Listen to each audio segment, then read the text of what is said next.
Welcome to the Smoke Pit. It's Friday night, come and take a load off. Come sit in the Smoke Pit, it's time for us to show off. It's been a long week, come relaxing, get some laughs in, and let's talk about these brackets. And while we at it, tell me whose man's is this? Cause I got questions, I'm hoping you can answer it.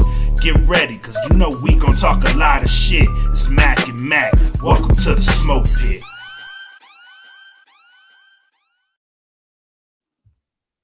Yo, yo. What is up, ladies and gentlemen?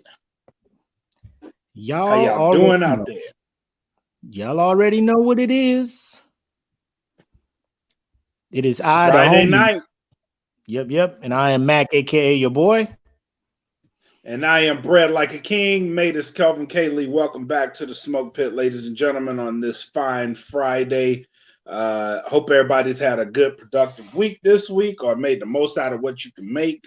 We are back, man. And you know what today is? What's that? Do you actually know?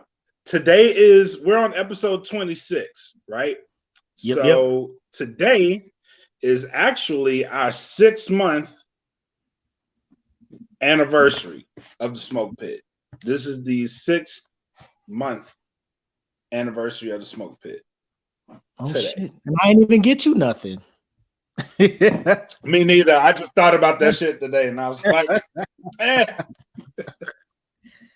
Damn, that's dope though, man. Yeah, you know, I never would have knew. I never would have knew we'd be 26 episodes. And actually, we probably could have had more. There's a couple weeks we had to take off because of some shit, so we probably be a damn near 30 and shit. But yeah, man. Thanks for everybody for rocking with us this long. The Smoke Pit Podcast fan group, thank you to everybody in there that has been sticking with us and providing so much great debate and commentary and memes, whatever you want to do to just make yourself laugh. Thank you guys for rocking with us this long. We hope to be in business for a while. You know what I mean? So Thank you guys for rocking with us. Most definitely. With that being said, let's get the pleasantries out the way. First, shout out to our sponsors here at DFPN for your wireless headphone needs. Holla at our boys at Get the Plugs. That's www.gettheplugs.com. Wireless earbuds, payment plans, different I guess grades of the headphones. So if you want the deluxe, you want the basic, pros, whatever. Go check them out. They got a sale going on right now. And if you use the code INT15, you get a discount on that as well. So go ahead and check them out for all our upcoming rappers and music makers and stuff. Because I know we got a few of them in the group. Y'all been blowing up so far. I seen you. I seen y'all. You're going to get them out there on the major streaming platforms. Spotify's, your Amazon Music, Google Music, Apple Music. Hit up audioswim.com, and for $5 a track, they can make that happen for you. Then, of course, anybody else who's trying to get out there, get their name out there, make a brand, looking for some management, looking for some investment tips, go to www.premierelement.com. All right, that'll take you to Premier Element UAE, and they got all that stuff set up and ready for you. So check that out if that is what you're looking for. All right, Black, tell them what on Patreon, man. All right, so go to www.patreon.com/thatfeelingpodcast. $3 a month will get you all our episodes ad-free. These videos go to Patreon and they go ad-free. We've started doing more behind the scenes and more extra episodes that we're putting on the Patreon for our Patreon fans. So shout out to everybody that is in the Patreon group.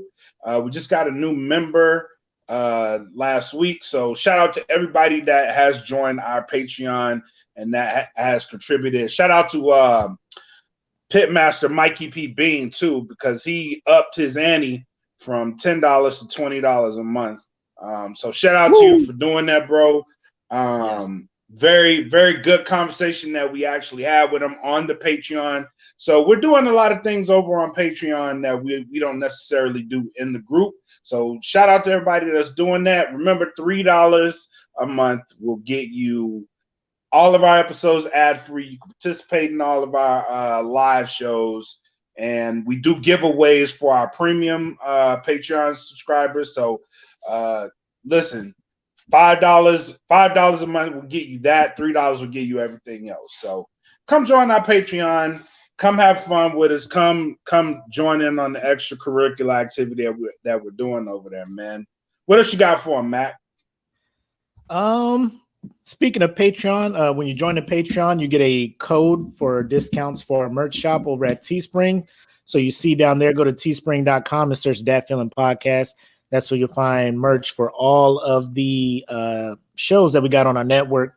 Real Food, Mr. F You On Me, SmokePit, Yep. Wrestling with Thought, the brand Dat Feeling Podcast Network.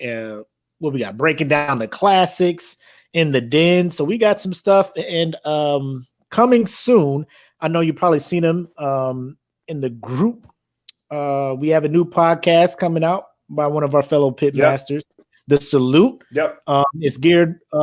He has it right now geared for people in the transition, I guess, getting out of the military, getting after their dreams or whatnot. But he's opening it to everybody, man. It doesn't have to be military only. If you got a passion that you're I guess passionate about, for lack of a better word, and you're getting after it, this community you want to get in, man. So he has a fan group going, so expect another round of invites from myself, Makk, probably some other people to get in there and start adding to the group. I already see a dozen or so of us in there, so that's good. But like I said, we're just trying to build a nice little community of people looking out for people and so forth and so on. So that merch will be coming soon too as well. So that's what we got. Yes, sir. How was your week, bro? Wait. Not too. If you guys don't follow Black's personal email, or if you're not friends with him, my man is full on the vegan lifestyle, and he gave us an update day 7. Tell the people how this vegan diet is going for you, man. So it's a little weird. Every diet that you do is going to be give and take, right? So last year, I was doing keto. I did keto all last year. Yep. So the thought process was behind it. So in 2019, like I had a real big health scare, which come to find out was my potassium. I have a potassium deficiency. That caused me to like change everything. So I overhauled everything. I did keto, started in 2019 doing keto, and I was like, eventually I want to go vegan. So I just, all last year I did it. I tried to do it a little bit off and on, and I wasn't feeling it. So I just started conditioning myself to like get used to it. And I did it this year. So this year I was like, I'm going to go full on vegan. So I did it. I started last week and it wasn't bad, right? So keto, they have a thing called a keto flu. I didn't get that with vegan. I at least had a little bit of carbs. It wasn't high carbs, but I had carbs. You know what I mean? My body wasn't starving for carbs. It wasn't horrible. So that part of it wasn't bad. What I did not expect was the offerings to the porcelain god. Holy shit. Bro.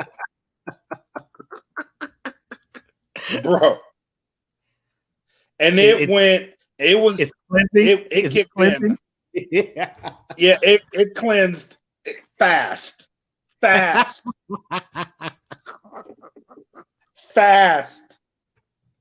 It was just like all this fucked up shit you said you was gonna eat before you decided to go vegan. Well, here it is, buddy. Here it is. Yeah. Yo, so here it is. Get out of here. Like, do you feel like, do you have that energy burst that a lot of people who go to a plant-based and all that? So you're going vegan, not just plant-based stuff, right?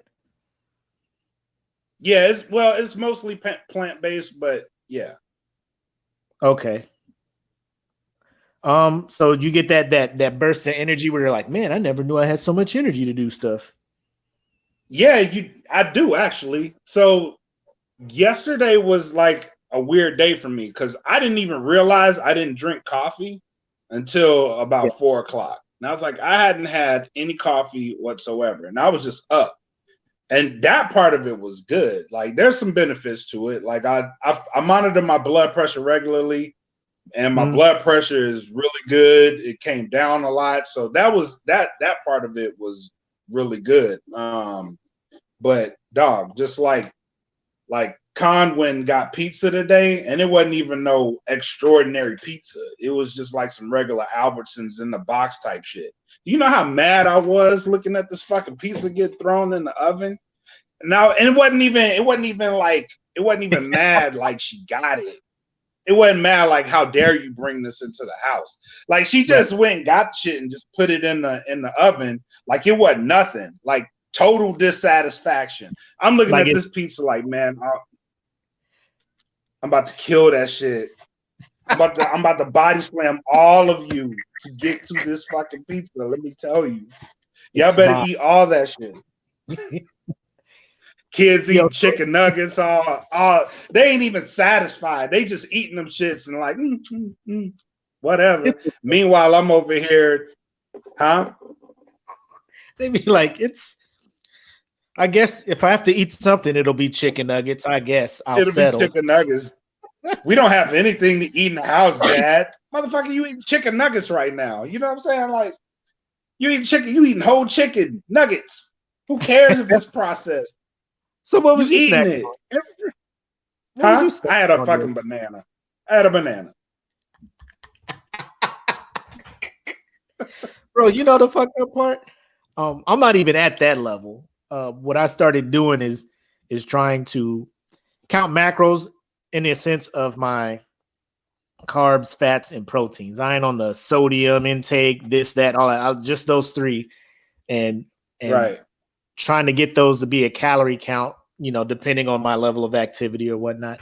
I got this Fitbit, and like I be wanting to eat, but then it's just like you got to be smart about what you eat. So I mean, they down there eating fried pork chops and freaking mashed potatoes, rice, all that other stuff, and I'm just like, let me make this salad. I mean, it's a dope ass salad. Don't get me wrong, right? Yeah. I throw the salad in there. I cut up an avocado. I put some grilled chicken on it, and then I put pico de gallo on it instead of dressing, and I shake it up, and it's lit. It's lit. But then you smell like the pork chop frying and shit. You know what I'm saying?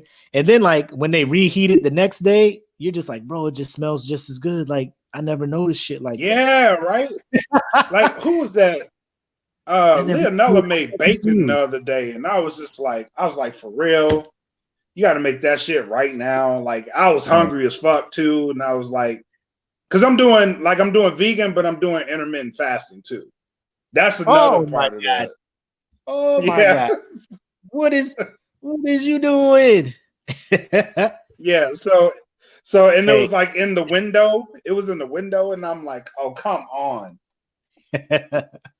Yeah, shout out Pitmaster Rob. He's like, we're flexitarians, mainly vegetarian with very limited meat, mainly because I won't give up bacon. And bacon is that shit almost broke me. It almost broke me. And then it was just like sitting out. Isn't there like a Beyond Meat type bacon or something like that you can try? I pray to God there is. I'm damn sure gonna look. I'm gonna try that. Up here frying tofu, because I mean, I remember turkey bacon when that was the new craze. They're like, "Boy, this is healthy bacon," and I'm just like, I don't know.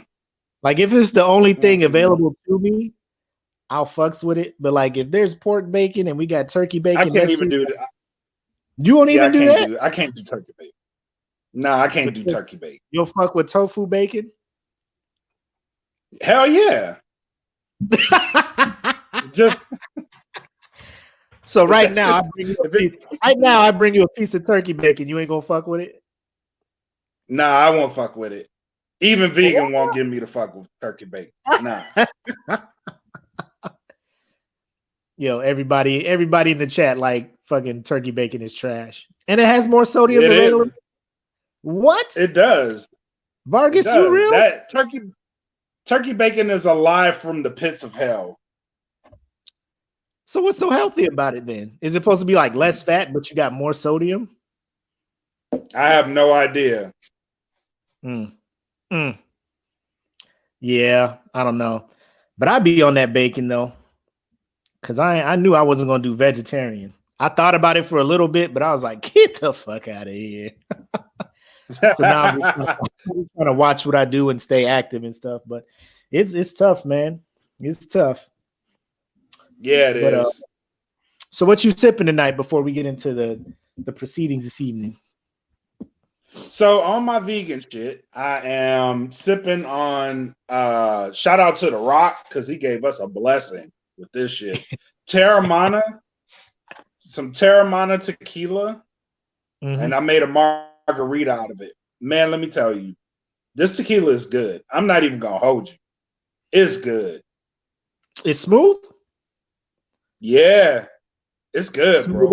It's smoother than because I'm not a big tequila person. I know Jose, I don't care what level of Jose you giving me. Gold, silver, that shit is not smooth. Patron, 1800. Patron that's is probably right.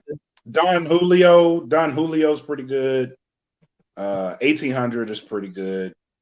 Yeah, 1800 was the oldest tequila I had. I don't know why. I don't know why. Because I looked at the price. This shit is it's up there, bro. In terms of quality. Oh yeah, in terms of quality, it's good. It's good. All right. Yeah, I'm sipping on the cran apple royalty. I talked about my last podcast. It's just 1 part Crown, which is 1.5 ounces, and then 1 part of the Ocean Spray cran apple, which is 4 ounces. So I just doubled that up to fill this tumbler up.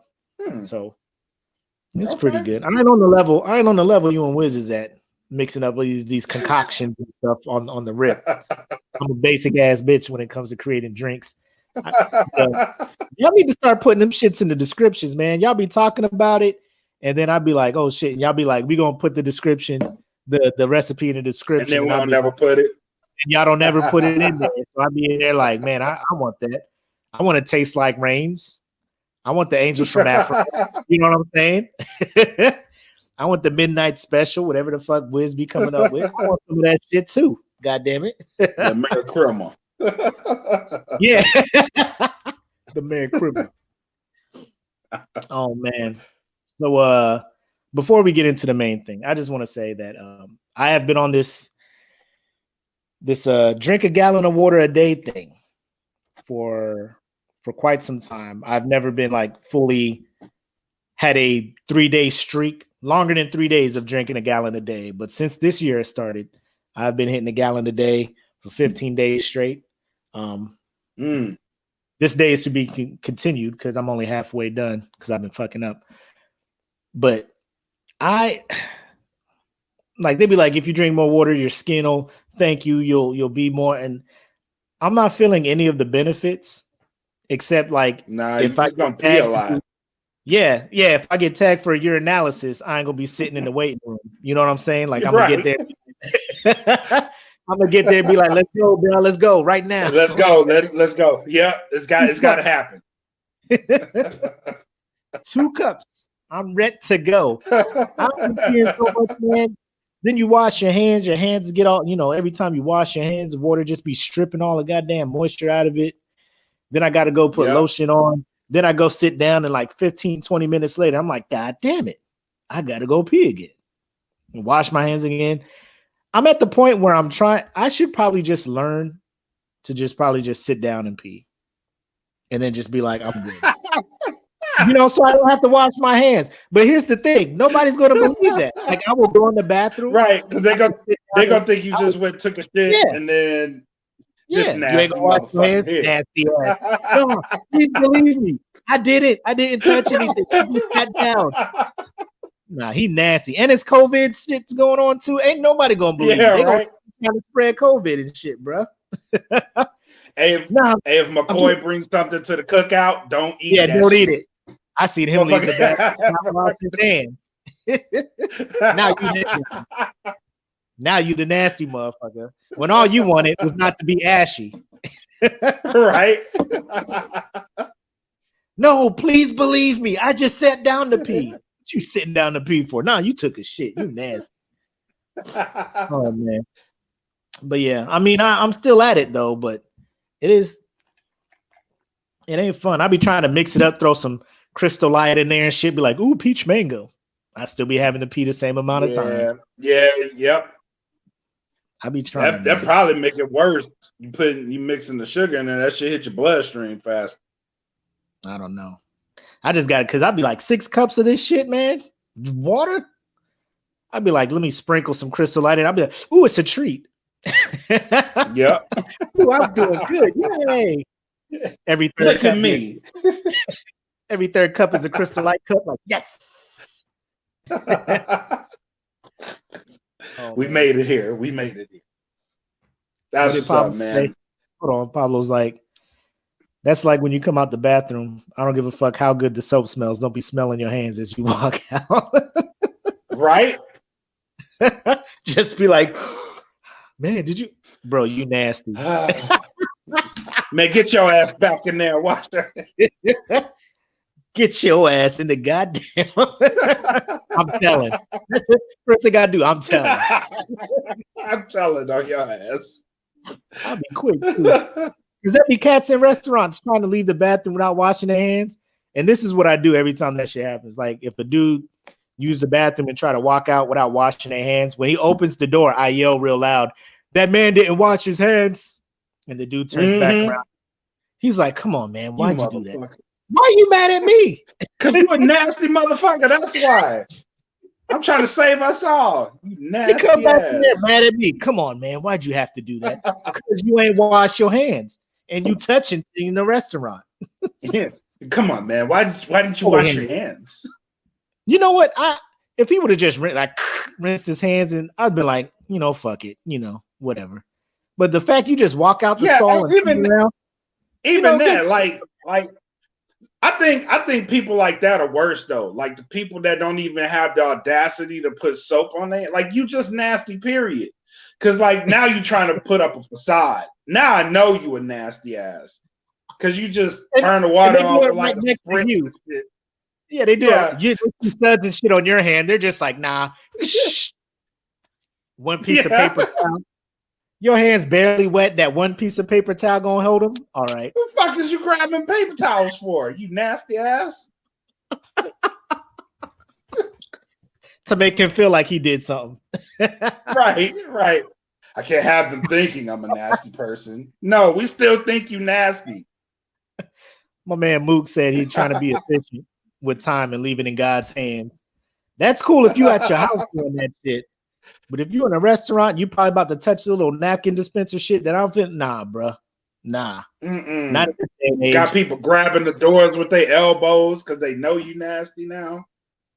Yeah, they wrapping paper towel around their hands to open the door, and then trying to throw it in the trash from the door because they ain't trying to go before the door closed. Yeah. Racing and shit. Oh man, cool. So you ready to get into the main topic? And I think it's cool because you're the one who brought this up. Normally we try to keep it light and hilarious in here, but this house meeting we gonna talk about something I think that needs to be talked about. So let's get into this. Yeah, let's get into it.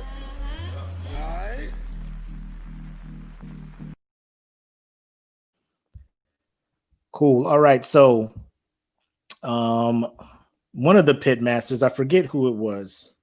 I don't know how to pronounce his name. I just know his last name's Perry. Oh, the last name on there is. All right. Yeah. So Pitmaster Perry, he made a post with some stats. In the post, he was referring to or just asking the question, why is suicide still on the rise? Why is it a problem still? And he kind of took it, kind of placed a military kind of environment in it, because he was like, I'm not in the military, I work with them and stuff like that. Why do you feel that suicide is still a thing? So I know you wanted to talk about this, Max. I'll let you open the discussion with how you feel about it. Yeah. So first of all, correction, his last name is Jerry. So okay. I went and looked at the post. But I'll say this, and I'll start with an experience I had. Key West, 2013. I was stationed there, and it was a joint environment. One of the people that one of the services that we worked with, Navy, real cool guy. His name was Lieutenant Wall. Yeah. And he was cool, man. One of the coolest officers I ever met, man. One of the coolest officers I ever met. Pleasure to work with. Always got it done. Anytime that we watched with him, he was funny. Like, he kept it light. Everybody wanted to work with him. Everybody knew they were going to get their job done. And then they would be able to do whatever it is they wanted to do. Right. So he had this joke every time that we watch, every time he had a joke. He's like, God, it's so fucking boring. Like, I just want to kill myself. It's so fucking boring. Right. And everybody would be laughing at that shit. And he was a submarine guy. And one of the big things that I learned was that so many submariners had mental health issues that they didn't even really know about. He was one of those guys. And as cool as he was, he kept every one of his demons out. Like, no one knew he was struggling with so much shit. And it wasn't until I remember this clearly too, because I was on leave. I went to Phoenix from Key West, or was it Vegas? It was probably Vegas. I went to Vegas, and then I came back. And one of the first people I saw in the commissary, he was like, hey, man, Lieutenant Wall killed himself. And my first reaction was, get the fuck out of here. You lying. Like, no, I was like laughing it off. I was like, ha, ha, ha, ha. Yeah, right. And he was like, nah, man, I'm serious. He killed himself. And I was like, no fucking way. No fucking way. Right? Like, how? And the signs were there all the time, because he would always talk about the shit. Like, hindsight is always 20/20, but like, he would always talk about that shit. Always. And it would be like in a joking manner. And this is why, like, anytime someone even remotely gets close to that, like, my antennas go up. Like, I have to pay attention, because I thought someone was joking before and they took their lives. And we didn't know that he was really struggling with all of this stuff, because his defense mechanism was really keeping everybody else around him happy. That was his defense mechanism, right? As long as everybody else around him was happy, he was happy. He was good to go. He didn't know what he was. Yeah, he was good to go. The mission was done. He focused a lot on the mission. The mission was done, and okay, everybody else is gonna do what they want to do. You know what I mean? And I say that to say that guy can be anybody. He can be anybody. Lieutenant Wall could be anybody. You don't know what people are really dealing with in these times. You don't know how much people are carrying. And one of the big things, even after that, like, I noticed about the military, it's not just the military, but it can easily translate to outside too. One of the things that I noticed is that you get to the surface of a problem and we don't really dig deep. You know what I mean? Because people do have issues that they're dealing with, And yeah, acknowledging it is great. It's a great first step, acknowledgement that the problem is there. But the actual fixing of the problem is where we all need to do better. Because and it's a constant job. And I get it, no one really wants to stay on top of that. But it's a constant job because people can relapse. You know what I mean? You can get them support and you can get them it's no different from like alcoholism, right? You can get people support, you can get them help, you can get them clean, but you can't keep them that way unless a support system is there for them, right?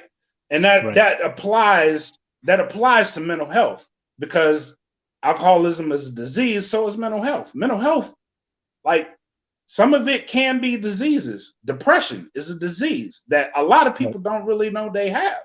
Right. And so that part of it makes it hard for people to acknowledge, hard for people to, because they don't want the judgment. You know what I mean? They don't want that. And like EJ said, just asking somebody, you're okay, right? You okay? And the answer may be, yeah, I'm all right. I'm fine. I'm good to go. But is it really? And it's really knowing the people that you're around, because I knew this guy. Like, I knew him, you know what I mean? It wasn't like he was just some regular old schmo, you know what I mean? Like, just got there and had issues. I worked with the guy almost every time I had a watch for 2 years, you know what I mean? And didn't know that he was carrying that type of thing, you know what I mean? And rarely get mad, rarely was depressed at work, but you don't know the issues that he's dealing with at home. So that was my thing, just touching on it. But and it's more so just getting to the root of the problem isn't enough for a lot of people, because and in the military as well, because we focus on mission first, like that is embedded in everybody's mind, the mission. Right? Am I okay enough to do the mission? Yeah. 9 times out of 10, you may not be. You know what I mean? That deployment may have scarred you, and that's okay. It's okay. You know what I mean? If you're dealing with it, it's okay. But it has to also be okay to say, I kind of lost my train of thought. It has to also be okay for them to say, you need the help, we're going to help you. You're one of ours. You know what I mean? And that is a very big issue. So I think Mook brought up a good point by saying that the military models their actions off what's available in the civilian sector, usually at a value, unfortunately. Do you think the fact that the military jumps from one program to another to try to combat not only suicide, but mental health awareness and things like that, because one part of the year it's suicide prevention by some organization or something on the base. Next thing you know, it's Green Dot. Next thing you know, it's called something else, and it's just continually like what's available.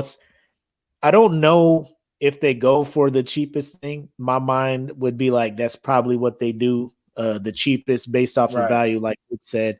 So do you think like people who they hire to do that are in it for, like, I want to believe that those people are doing it because they believe they want to make a difference and help people who are hurting, but low key, they're probably, this is a job, I get certified in this and then I go give this briefing and, everybody's out. Cause I've been in somewhere that it's like, I have slides that it's like, 50 something slides, but I'm going to just talk to you guys like this. And everybody's just like, yeah, woo, they clap because they don't want to be in a briefing for, forever and shit.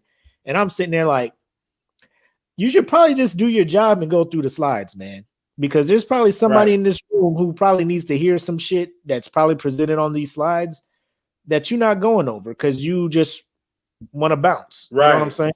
Right. And we get some really good comments out of here too. So yeah, we get some really good comments. But I would say this. I would say this.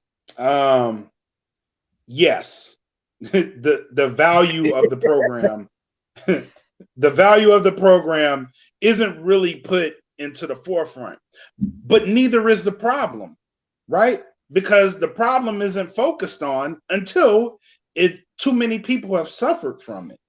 You know what I mean? Because it's always the mission first. Do you risk losing those numbers for a mission that you may have to do, or deployment that you have to go on? Like, it's a delicate balance there. I'll give the military that part. It's a delicate balance, but those things have consequences. You know what I mean? It really does.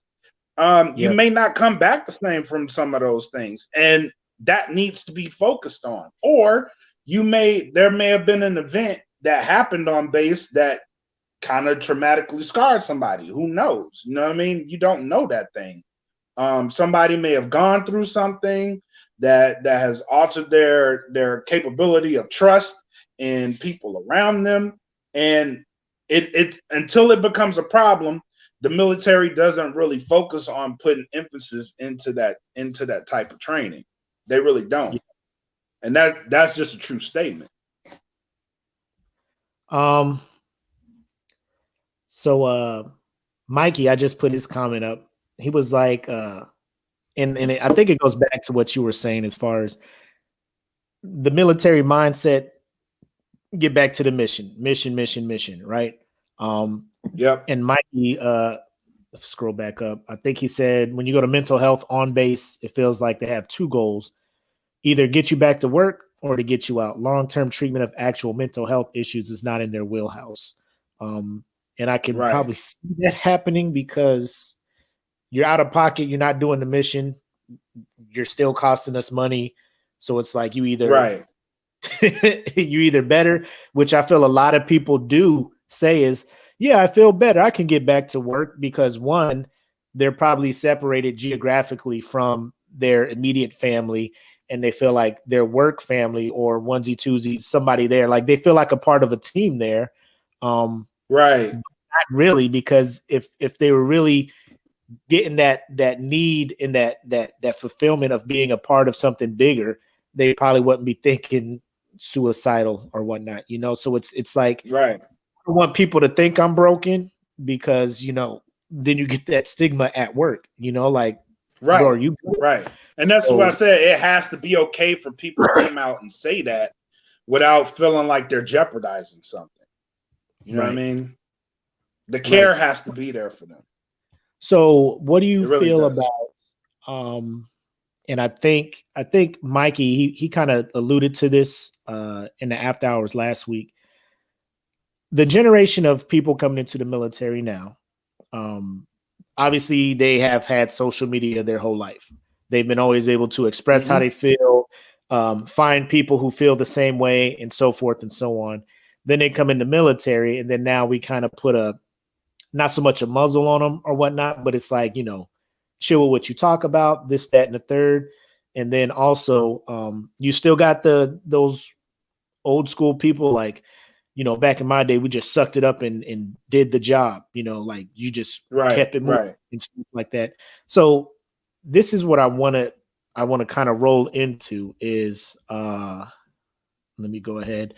So I went and looked at, oh, look, now it's like blanked out. It should be up, right? You don't see the screen? No, I see it. You up. Oh, okay, cool. So I went to the National Institute of Mental Health and looked up some suicide statistics and whatnot. But just let me remind people who are watching, if you are somebody you know is struggling with the thoughts of suicide, please call the National Suicide Prevention Lifeline. Numbers at the bottom, 1-800-273-8255. So just keep that in mind moving forward. But the biggest thing, obviously the first table is telling you that it's the 10th leading cause of death in the United States across all age groups.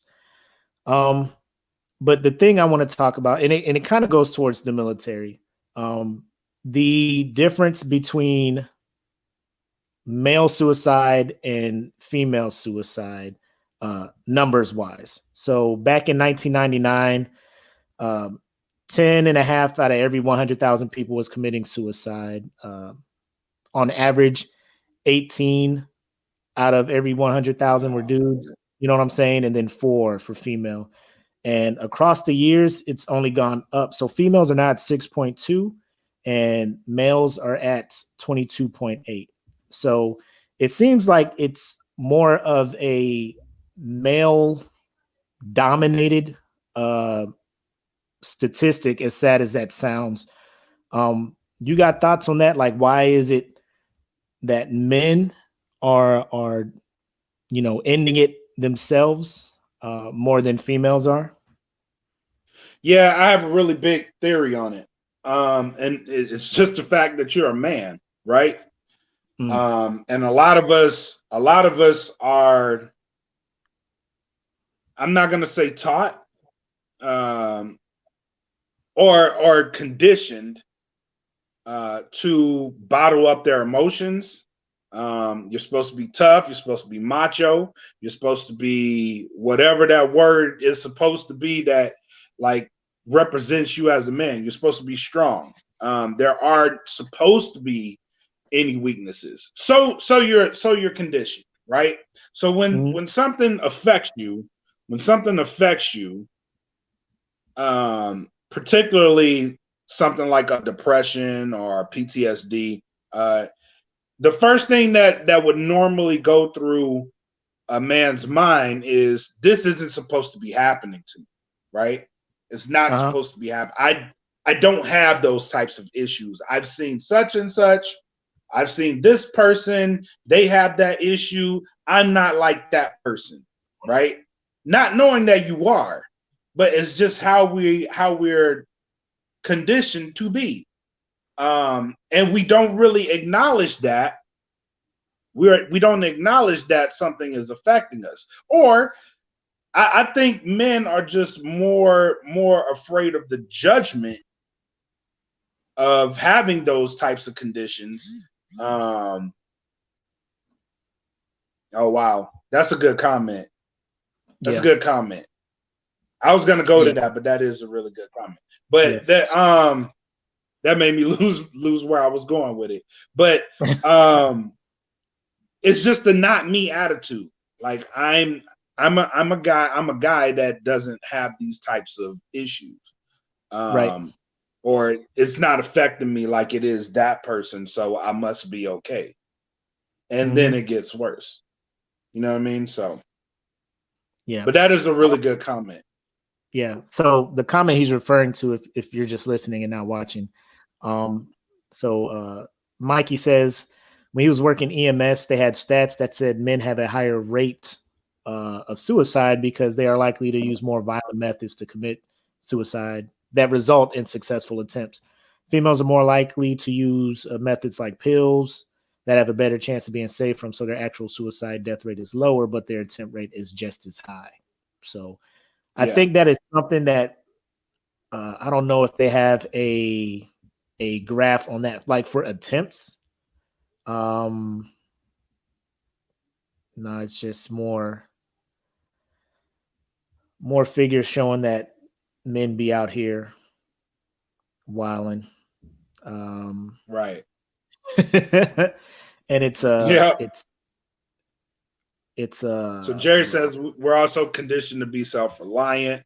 Yes, like I can get by. I don't need myself. I don't need help. I can do it myself. Yes. That EJ says because men have a harder time expressing their feelings. So right. So Lauren says, thanks for watching too, Lauren, that women are more likely to voice mental health issues. So is it, I want to say, so if a woman goes to another woman and say, hey, I'm dealing with things, I do believe that women are more caring and more in tune to the emotional, and they really want to make sure that you're taken care of, maternal instinct. I don't want to put them all in the same hat, but my experience is, for me being in the military, I have taken concerns of things that were worrying me and things that were troubling me to both a male and a female superior. And the conversation with the male superior is shorter than it is with the female, she just like, come in the office, close the door, pull up a seat, talk to me about what's going on. The male was like, are you good? Like, do you need to like be taken off the schedule? Are you, and it was more like work related stuff. Or do you need to be blocked off for this long?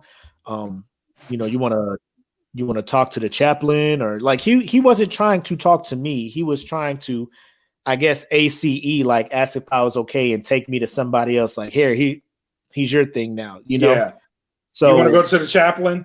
Like, that's the first question. You want to go to the chaplain?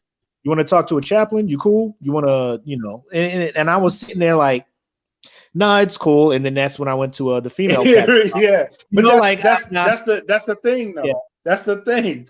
Like that right there is the thing. And it's just like, nah, I'm good. I can do it myself. I don't want to talk to the chaplain. I came to you. You know what I mean? I came to you. This is what's bothering me. I need you to talk me through this shit. You know what I mean? Like, Cause I think it made me feel like, oh, it's just me. Like nobody, like you can't sympathize with me. Like your life is just so weird. You can't fathom somebody having issues in life, We just had this briefing like 3 weeks ago, and then now here's your opportunity to utilize this. Like it wasn't on the trail of suicide or nothing like that, because, I, not to say that, I'm stronger than that mentally, but my motivation is here. Like I can't leave my wife and children. I just can't go out like that. You know what I'm saying? Leave them with facing all the troubles and shit that I couldn't handle. So I'm taking my life. I feel like that is a coward way to go for me. Right. But I understand that people who are going through stuff that was way harder and way tougher than what was troubling me. You know what I'm saying? Like some of the things people see when they go down range, or some of the things that like people have different demons that haunt them. So it is not me. Right. It's not anywhere for me to be like, that is a coward way to go. That's a whole way to go out. Like, I'm pretty sure nobody was just like, that wasn't their fucking first thing at the top of their list to fucking do. I'm sure they exhausted all the options they thought they had. So now this is the last step. So I think that as a man, when I say things like, I feel like for me, if I were to do that, that would be a coward's way out. Like if I had a lot of problems and I disappeared off this earth, those problems aren't going to go away. They're just going to be like, well, since you were his spouse, you owe us all. It goes to you. And you owe all of this stuff. Okay? So that's why I feel that way. The one general, when we were talking about it, like big military wise, I forget what base he was at, where he was just, I think it was Keesler, and he was just like, suicide is a coward. Only cowards commit suicide. I'm just like, bro, you are all over the place. You wilding.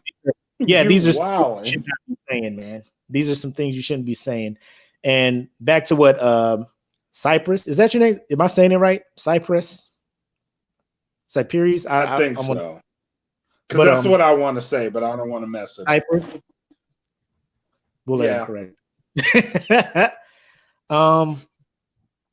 But I think as men, it's kind of like, suck it up type shit. Tough it out. So it is Cypress. All right, man. What's up? I feel like it's ingrained in us to suck it up. We don't want to hear about your feelings. Tough it out, And that's I feel like that's another log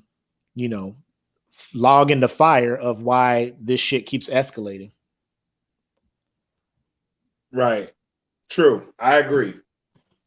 NJ we treat it like, let's grab a drink, go out and have fun and forget about the problem, which can add to more problems. Yes. 100%, man. I just think it's sad because here at Luke, since I've been here, there's been like 4 suicides. And we've had a lot. and they'll happen, and we'll get a email from the base commander. I regret to inform Thunderbolt Nation that X, Y, and Z happened. We lost and stuff. Remember, always look out for your wingmen, X, Y, and Z, and that's it. Like, you still hear jets taking off. You still see people out there prepping and turning jets for sorties.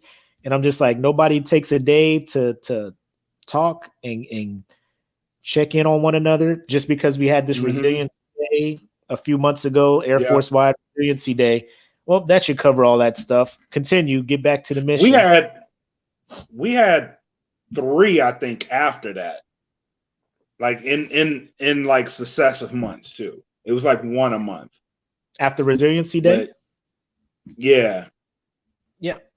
Like people were just committing suicide. What did you think about that? Resiliency day? Did you think, let me ask you this. Are you thinking, since you've been in, or since you've known military life back in the early 2000s to now, do you think positive strides have been made to address this, or you think they're just treading water from where they were at? I think they're on a treadmill right now. They're making strides, but they ain't going nowhere. You know what I mean? So they're trying, but it's really not leading them to a lot. And the main thing is the care of today's servicemen, because I won't just relegate this to the Air Force. The care of today's servicemen is far and few what it was like when we were there. You know what I mean? When we came in, because when me and you came in, we had people like we could go to, like they were always around us. They want to know what's going on in our lives, what we doing. You gonna do school yet? Like asking all kind of annoying shit that now I'm glad they asked. You know what I mean? Right. Like they wanted to see you do good. And now we've kind of gotten away from that. And it's kind of sad to see it in such a light, because that this is what it's doing to people, because the care isn't there. And I don't think a lot of servicemen have someone that they absolutely trust that they can go tell they have a problem. That's just my opinion. I don't see it. I don't see the people, the types of people in leadership positions that I saw when I was a young airman. I don't see that. That wanted the best out of you, not just as a serviceman, but as a person. I don't see it, but I do see them trying, and that all goes back to they try, but they try when the problem is out of hand. That's like knowing you getting the ass whooping and trying to hide the belt when it's like 85 other belts in the closet. You know what I mean? But yeah, I feel the same way. Like every year, you get the whole thing, suicides. One suicide is one too many. In the military, this, that, and the third, and I'm just like, cool. It's cool that you guys admit there's a problem, right? It's cool. It's the first level of acceptance. Admitted there's a problem, right? Right. Now we need to fix it, right? So because we know it's happened. So when it happens and it keeps happening, obviously what we're doing in between each incident is not working. You know what I'm saying? Right. Because if it was, these would be going down and not increasing. So I think it goes back to what Mook said. Quit trying to find what fucking HR plan Amazon is using to try to get their employees to stop doing it. Because what Amazon goes through is not what we go through in the military. We need something specifically for us that kind of caters to the things we go through. Not saying that we don't have everyday lives and experience the problems that an Amazon employee may have outside of work, but we have some, like, we can be tasked to go places and see some shit, that we were not prepared to see, and come back here Right. and try to act like we did not see said shit. Right. in Right. location. And we can't come back here and let, a green dot, red dot dude show up and be like, hey, remember to ask, care, and escort when you have somebody going through some things. Like, bro, it's not always that easy. Like, if I ask somebody, No, it's not. is everything okay? 9 times out of 10, they're gonna be like, yeah, man, I'm cool, man. Just some shit messing with me. I'll be all right. And then you're just like, you sure? All right, man. I'm here if you need to talk. And then that be it. God forbid that's the last time I say to this dude. You have to. Right. We have to do better with this. We like when you ask somebody how they're doing, you have to mean it. Because if somebody was like, "Nah, I'm going," and then whoa, yeah, I just asked how you're doing. Like, you want to come back and talk to me later, and then they're just like, "Well, this motherfucker don't care," So we need to do better instead of keep coming up with cool acronyms and cool programs. Be like, this will be the one, and then it doesn't work. Like, we need to, until we show people, this is just me, that people come first and not the mission. Like, this is going to keep continuing. I hate to break it, but that shit ain't gonna change. The mission is gonna come first. You don't think there's anything? I mean, yeah, because COVID is wild, and then they still be like, "Yeah, that's cool. Come in." Yeah, come in. Yep. I was gonna point that out as the example. That's the example. I know. Boy, they got COVID killing people left and right. 40 people in maintenance got COVID. That's cool. You're working extra hours to make up for them because we still got to turn out these jets to get these numbers of sorties up so we can meet our goal numbers. And then they're just like, oh, so now I'm working 16, 20 hours a week or a day. You know what I'm saying? And why are people killing themselves? I don't know. Maybe because they don't even get the full recommended amount of sleep before you have them coming back in, turning wrenches and fixing multi-million-dollar jets. It's hold on real quick. So Samantha saying the Winter Warrior program through each service is really amazing. I would love to advocate having them come and talk. I'm a part of it, and that program saved my life because everyone was military and we didn't bullshit each other. I'd love to have, we'll probably reach out. I know we got people on the base here at Luke. I could probably reach out to them, see if they'd be willing to come on and chat about this on a future episode because, like this is the only base I've been to where I've seen this many suicides, and I haven't even been here 3 years yet. And I'm just like it's kind of like that out here too. I've been here almost 5 years. Yeah. And the amount of suicides is crazy. Not just by military, but by civilian too. Civilian, because this is a majority civilian. This is a majority civilian base. So right. A lot of civilians are committing suicide at an alarming rate. And not just the young folks either. Some of the older people are, and that's what threw me for a loop around it is some of the older people are doing it out here too. Like it's crazy. Really? It's crazy. Yeah, it's crazy. Not really. Damn. Yeah, because I mean it was on the chart, but like let me go back and see when they're breaking down age groups and stuff. Come on, pop back up for your boy. Because I know like people try to focus on the younger age group or whatnot. Like after you get a certain age, they're like, oh, you're in the safe zone. Like suicide isn't a real thing for you. Like, no. There's been a couple of older people that I've seen it on the emails, such and such. We lost such and such suicide, and yes, right. And they're not young at all. From ages 10 to 34, suicide is the number 2 leading cause of death.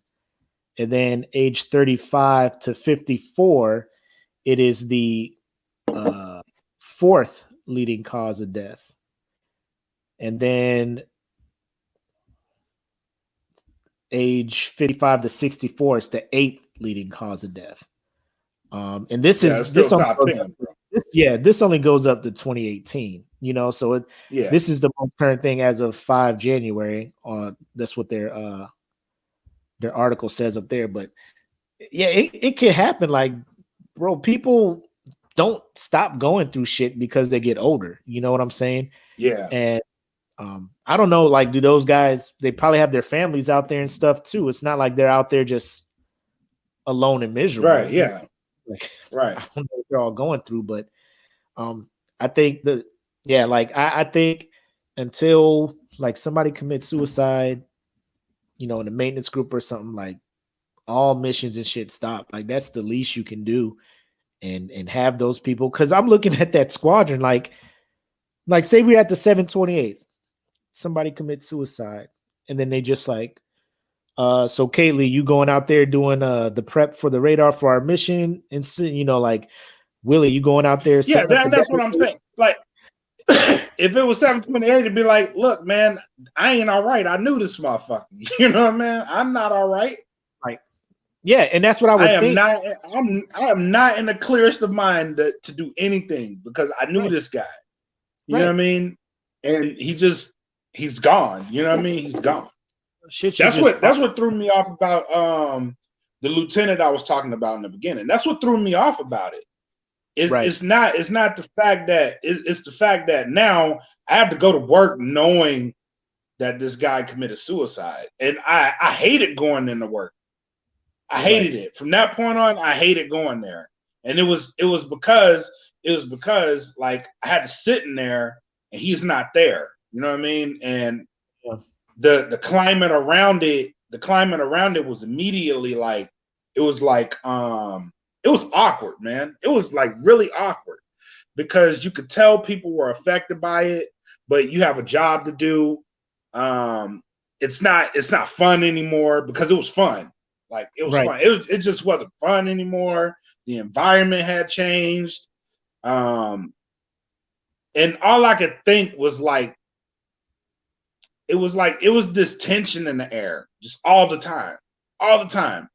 Like anytime you go there, like you could tell because the people that found him, they had to go do a wellness check, which I also worked with. They had to go do a wellness check on him, and they found him, and you could tell that changed them too, but because they were quiet, and then everybody was just focused on like, let's just get this shit done and go home. You know what I mean? Let's get it done, go home, because I don't want to. It was like that for everybody.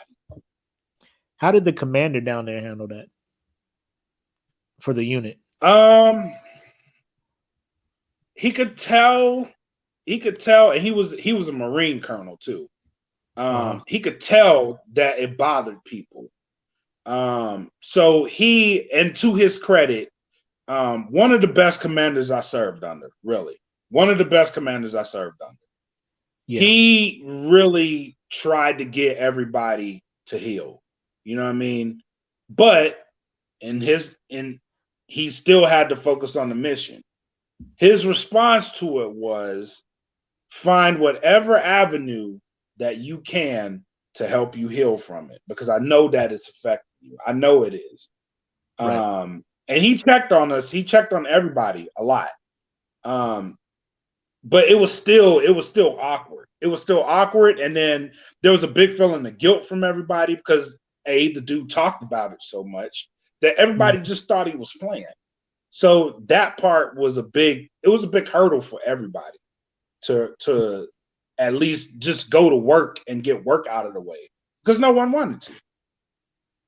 Do you think it's bad that, because everybody has taken, the climate assessment survey, whatever they call it.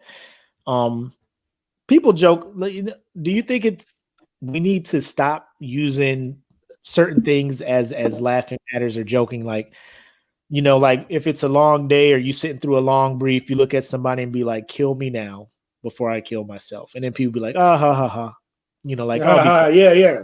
I don't even take those jokes. I don't even take them as jokes no more, and that's why I don't. Right. Because it desensitizes you to it when somebody says it and probably means it. They'll be sitting at their desk like, my God, I'm gonna shoot myself in the head. And you'd be like, oh, it's not that bad. And they go home and they do it, and you'll be like, shit. They told weren't fucking playing. Like I should have intervened, but it's weird because they'd be like, is there any sexual jokes or anything like that happens in the workplace and shit? And you'd be like, no, knowing that there is, because it's but it's just the military is just weird. You know what I'm saying? Like it wants to keep that old school World War II, like buddy, what goes here stays here type stuff. But then outside of it, they're just like, we want to be progressive. We want to include, we want to make sure people can talk feelings and do all this stuff. So they need to figure out what they want to do with that. And until they do that, you're just going to keep having these miscommunications of people saying shit like, your friend before he passed. Oh my God, I'm gonna kill myself. If this person comes in here, I don't know what I'm gonna do. I'm gonna just kill myself. Some shit like that. You just be like, oh, here he goes again. And it's like actually like type stuff, I don't know if the way we can fix this is every time somebody jokes like that, we take it seriously to the point where these people are just like, man, let me stop joking about it. I think that's the only way to fix that part. Or just something simple like, hey man, you all right? Yeah, man. Yo, so yeah, shout out to Cypress for bringing that up, man, because I know we joke a lot about everything in this group. I saw that post. I had to sit and get my thoughts together because I wanted to respond, but I'm like, that was a good post. Let me get my thoughts together, and I'm glad you wanted to touch on this because I was gonna have to type out an essay and respond to the post. Right. I was like, I need a segment for this one. But do me a favor. Send us your address. I will send you a DFPN patch and a SmokePit patch for that wonderful idea. So for breaking the ice on a topic that a lot of people consider taboo, talking about suicide and stuff like that. So I just want to let you guys know, if you're watching, if you're listening, member of the SmokePit fan group, and if you're just listening and you don't see all the bells and whistles we got going on here, just go to Facebook and just type the SmokePit podcast fan group. It's a nice community, as you can tell. People are really into it, talking about real life things and things that to take a break from real life. It's a mixed bag of both. Very flexible, very laid back group. But there are times like this where it's something, if this comes up and somebody in the community is concerned or wants to talk about this, we have no problem giving them about a good 30, 45 minutes of discussion on the show. So feel free to join in. Again, Facebook, the SmokePit podcast fan group. It's a public group because there's a private one out there, but you want to join the public group. Yep. Cool. What else you got on this topic, man? You good? I'm good. I'm actually, I might need another drink after that. I said this might be a one drink night, but that one almost made me finish it. You need to go re-up? I'll wait for you to get back before you move to the next section. Yeah, let's re-up. Let them know what we got coming on Patreon. Oh, all right. While he goes and refreshes his cup. So if you've on the Patreon, or if you have it, set your notifications up, because I've been going live on there, doing live recordings of I Said What I Said, my podcast. Last one was pretty intense. But this one, my next one, I'm gonna try to record sometime over the weekend to allow people to jump in, because normally when I do this, it's like on a Monday night, and back on the East Coast or wherever you're at, it's probably too late, so nobody's jumping in. But I'm gonna try and do it on the weekend during the afternoon.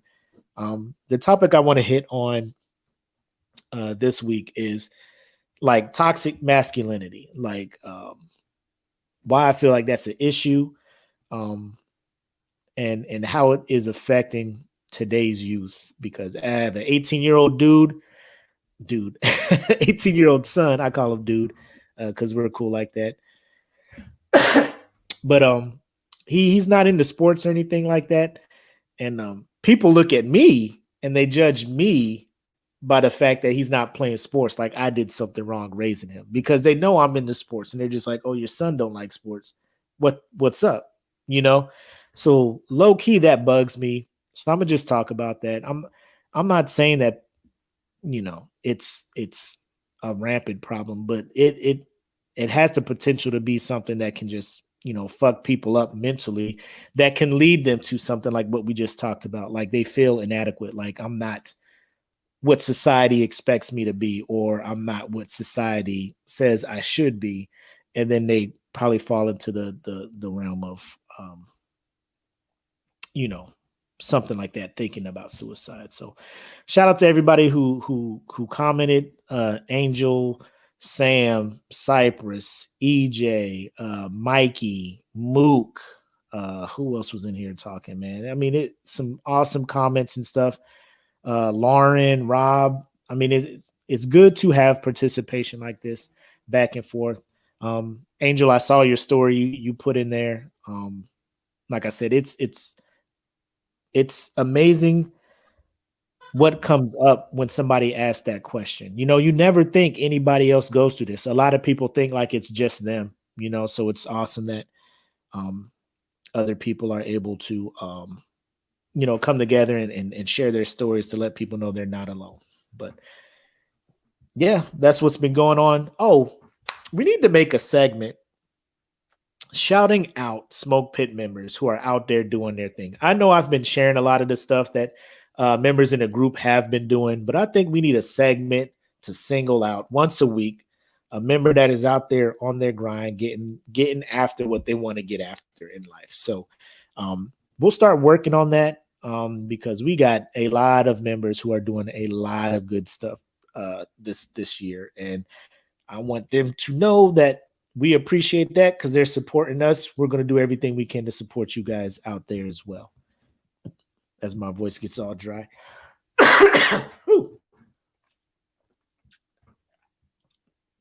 But yep. So we're going to be doing live podcasts where you can interact. Only Patreon though, and then so they'll get early access to it probably 3 days before. Then we'll put the audio out for 2 days out, you know, depending on the tier. So we have the $10 tier or the people who paid $1 when we were beta testing it. So they get the everything. So they're going to be the ones to be able to participate live in podcast outside of the Smoke Pit. The Smoke Pit will always forever be live here for you guys to jump in. What up, Jedi? As he talks about, there is mad talent in the Smoke Pit. There is. Like, there's a lot of dope people in here that be trying to hide their talent and shit. But let me find if I find out that you are doing awesome shit and you are not sharing your awesome shit in the Smoke Pit, I will go and get your shit and share it in here and call you out. I don't care how modest you trying to be. I will let everybody know you're doing awesome ass shit. So, man, I'm just doing that shit on the slick, man. Yeah, like I'll be looking at my timeline like, oh shit, what you doing? What? You dropped what? You got what? And then I'll go look to see if they put it in the Smoke Pit and they ain't put in the Smoke Pit. I'm just like, It's going in the Smoke Pit. Got him. But so yeah, like I said, $10 a month will get you live access to recordings of podcasts. I said what I said. I know Wrestling with My Thoughts is going to try and get more interactive with the live side. The rest of the guys, Mr. F You on Me, Real Food, we're trying to spin them up on how to use StreamYard so they can get in here and do the same thing. So like I said, that'll give you access to it 3-4 days prior to when it comes out. Then the $3 tier, you'll get the audio for that a couple days before it releases out on the StreamYard, ad free. All the audio and everything on Patreon will be ad free. And then also Patreon members, you'll get entered in all our giveaways and stuff like that. We'll still do the random giveaways for the group. Those will be for everybody. But like the big money, the big giveaways, the prizes and stuff like that, those will be more for the Patreon. I'll tell you what though, this is wishful thinking, but I know it's going to happen this year. When we hit 1,000 followers in this group, I'm gonna do a $100 merch giveaway. So I'm gonna be like, yo, just pick what you want in the merch, total it to $100, and we'll send it your way. You know what I'm saying? I might even Let's up go. it to I might even up it to 200. If we get to 1,000, we'll do a raffle, and then we'll just be like, yo, pick what you want. $200. $200 of merch coming your way.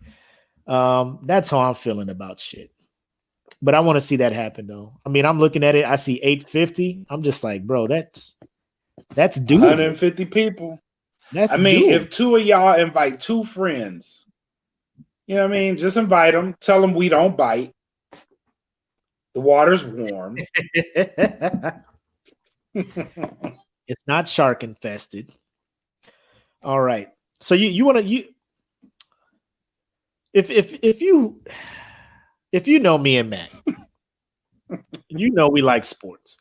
We don't talk about it a lot on here, but we have our side discussions: boxing, UFC, basketball, wrestling, all that stuff. We have side discussions. There was a major move in the NBA that happened a couple of days ago. And my man Black was like, this is the person he wants to talk about in this week's segment.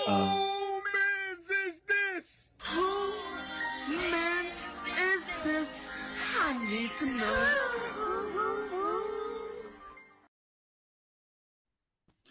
Whose name Hold on. Let me take a drink. is this? Sir, James Harden was traded from the Houston Rockets to the Brooklyn Nets in a multi-team deal, by the way. And it looks like it was them, Houston, and Cleveland in this 3-team deal, which Cleveland did not get anything out of. They need to fire that owner, by the way. Dan Gilbert? Yeah, he needs to go. He's just making horrible moves. If there's any way to tank a team, pay attention to Dan Gilbert. He is the other man in this equation. But the prime target of tonight's discussion is Dan Gilbert assembled that team to give Cleveland their only championship in that whole city.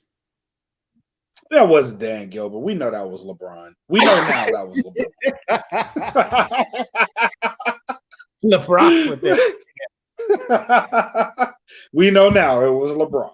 Hold up. So this is what went down in the trade.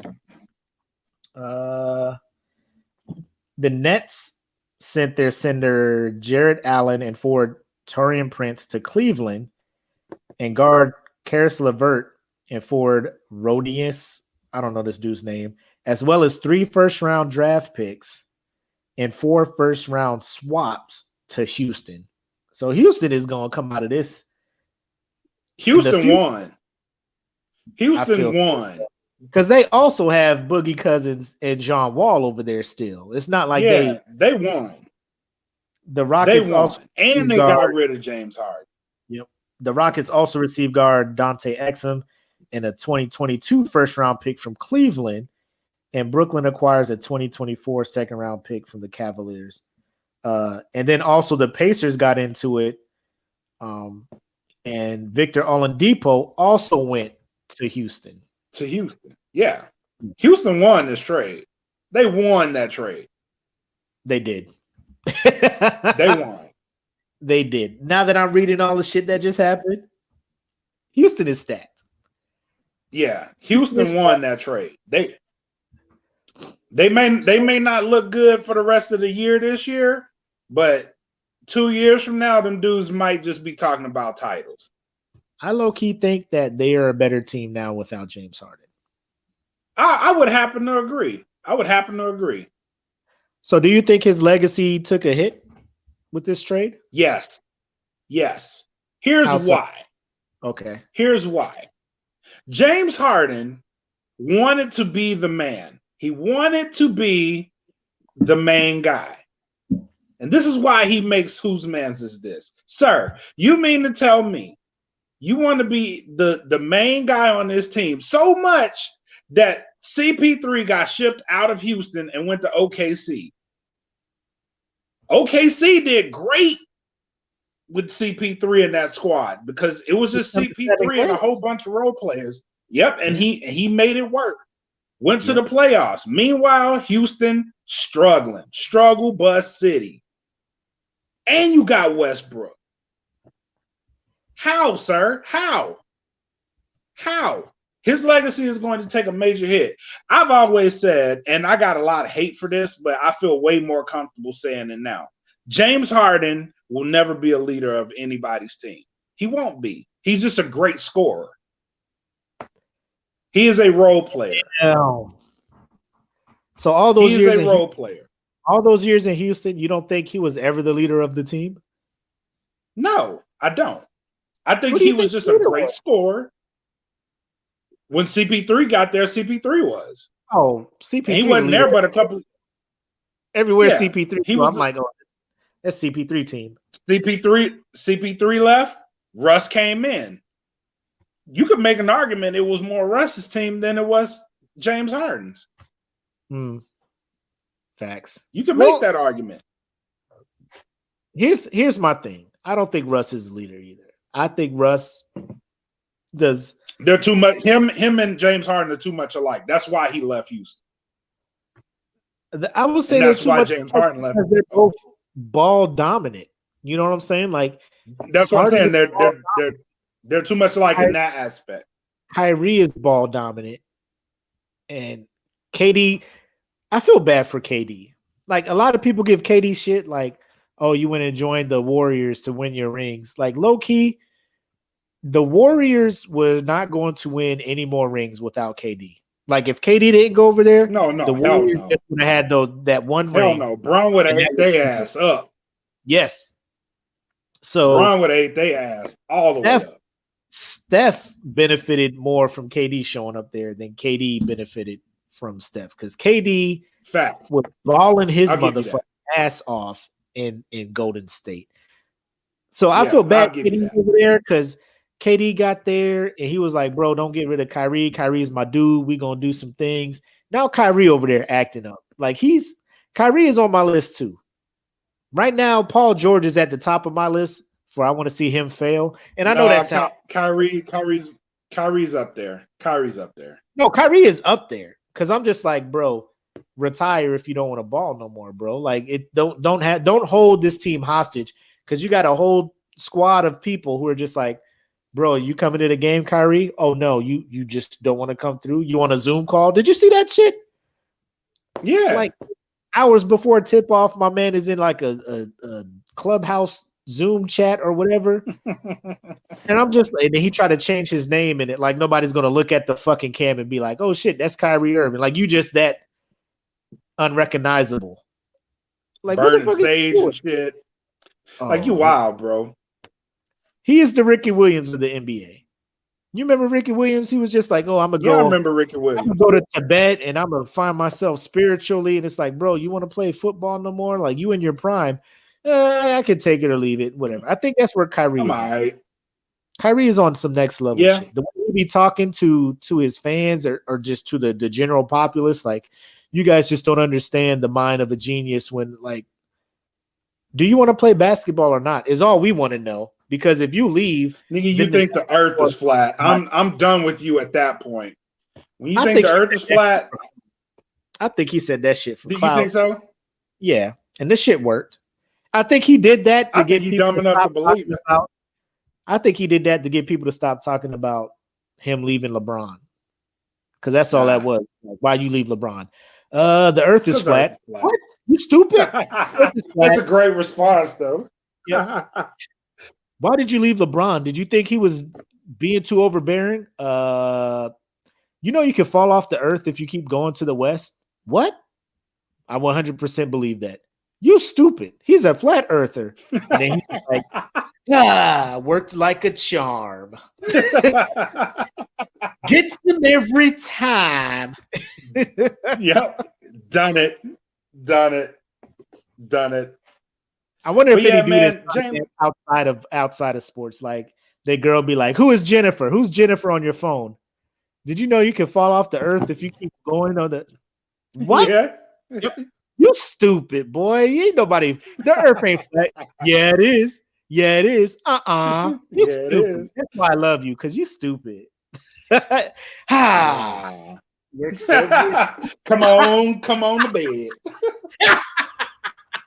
Show me how stupid I am in this bed. I bet I ain't stupid in this bed.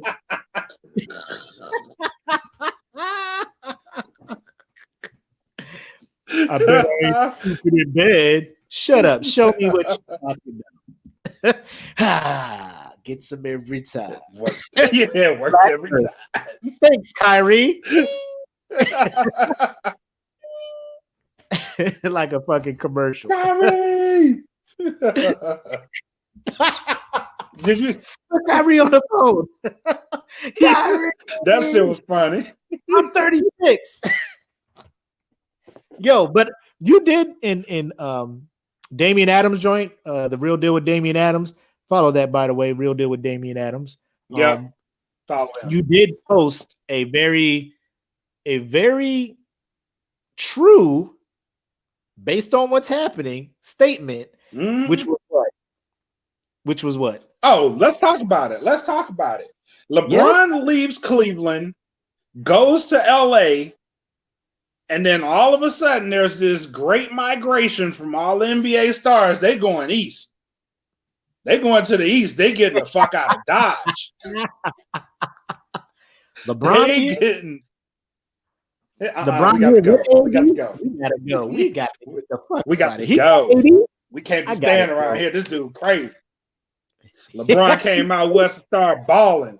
They was like, we don't want none of this shit. We ain't getting no rings. And I as a Laker fan, I am not mad at that. When LeBron was in the East, I was just like, bro, it's easy to make the finals when you in the East and you got the best players in the East squad in Miami. Like, of course you'll be going to the finals. Then he went to Cleveland and he assembled a team up there. I ain't mad at him for doing that. Like, if you could have the pool and the clout to do it, do it.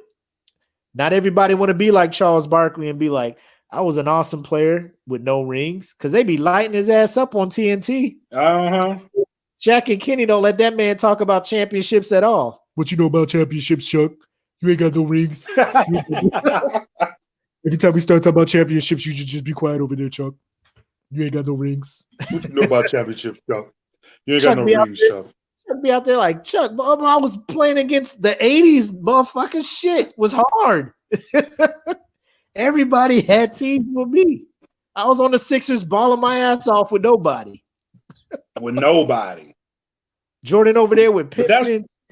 You know what I'm saying? I'm over here in Philly just by myself. You know what this whole thing makes me wish now? Like, I wish CP3 would have went to the Lakers. Oh, I wish he would have.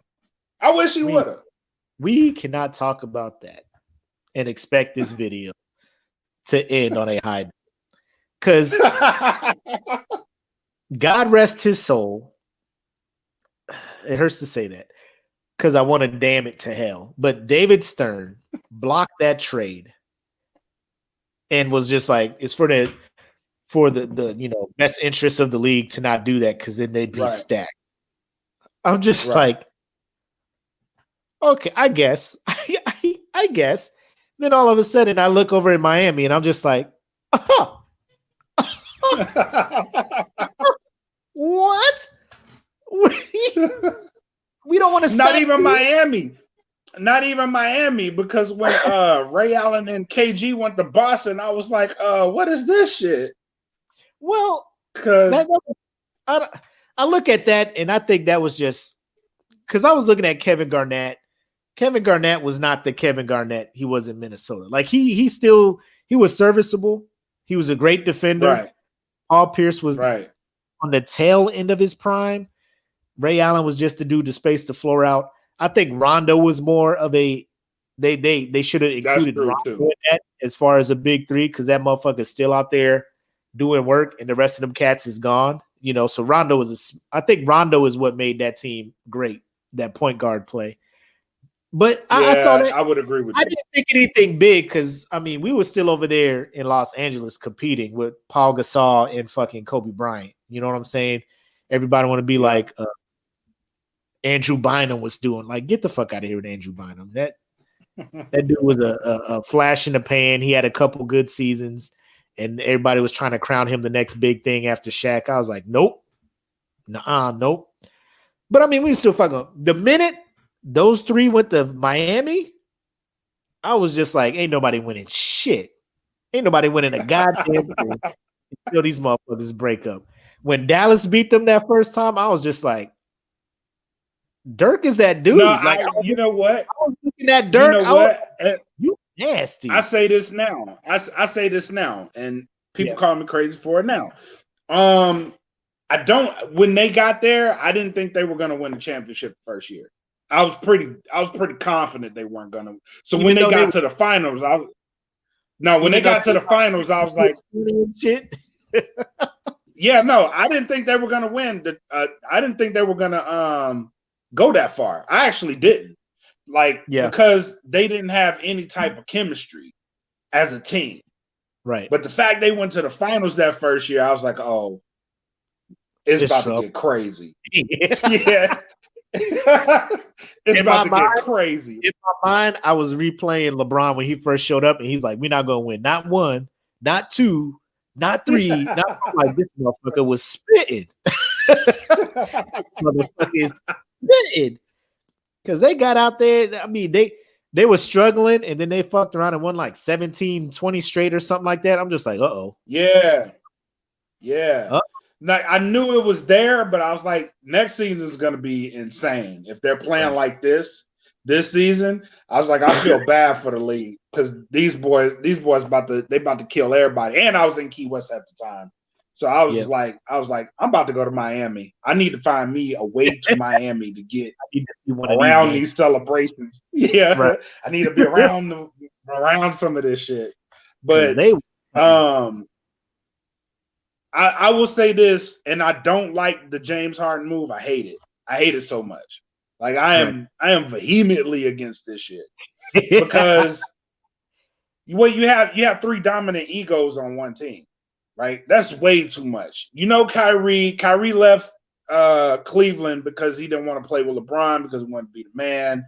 KD was on his I want to win championships opposite these people because everybody's talking about me and shit. And then you bring in James Harden, and it's just like, well, who's going to be controlling the ball? Is it going to be Kyrie? How y'all going to space this floor out? Kyrie You think Kyrie's showing up for these games? I don't think his head is in. I don't think he will. You know what? Honestly, I don't think Kyrie's going to be there after next year. After this year, actually, I don't think he's going to be there. I think they're going to get rid of him. Because I think they were trying to get rid of him or trade him or whatever this offseason based on how he was like, I'll play. I don't know. I'll try. Right. You know, it's like, bro, like, is you 100% with us or not? And then KD got over there. KD was like, the only way I'll sign with you guys is if you keep Kyrie because me and Kyrie is cool. And then now Kyrie doing this shit, and KD is probably like, nigga. Like, what the fuck? Nigga. Like, is you coming to the game? Everybody in the locker room. The fuck you doing on Zoom? Nah, I'll be there in 5 minutes. Nah, I'm gonna be there. I'm gonna be there, man. Just tell the coach I'm gonna be there late. You know what I'm saying? I'm gonna be there. Tell him I'm gonna be there in a minute, though. You know, it was like, bruh, come on. Now James Harden you think James Harden gonna get into shape? Because did you see him in Houston? Looking like Mark Henry. Yeah, I saw him.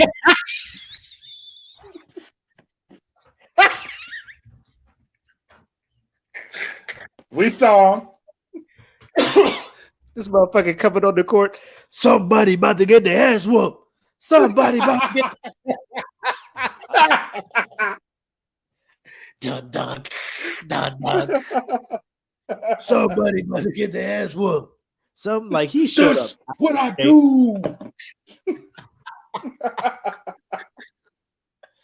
Oh man, he showed up. I was like, fat.